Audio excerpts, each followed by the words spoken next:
Hi guys! Today I'm going to show you how to make a potato chip mock-up in Photoshop.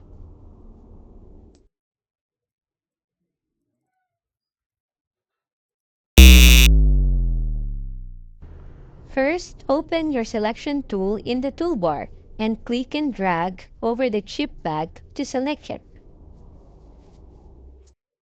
Press Ctrl J to cut the image from the background, double-click and rename it as Subject.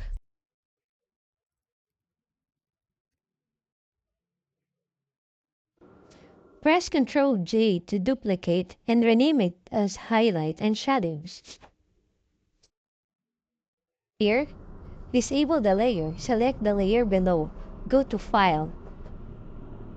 Place Embedded. Place your file. Adjust the size and position. Hit Enter when you're satisfied. Right-click and create Clipping Mask. Change the blend mode of this layer to Linear Burn.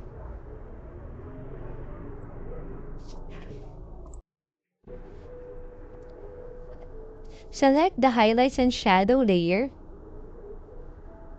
and change the blend mode to Soft Light. I'll change the opacity to 19%. Select the subject layer and press Ctrl-I to select Inverse. Then, select the background and click the adjustment layer. Choose Solid Color. Pick the color you want and change the blend mode to Multiply. Now that's it. Thanks for watching!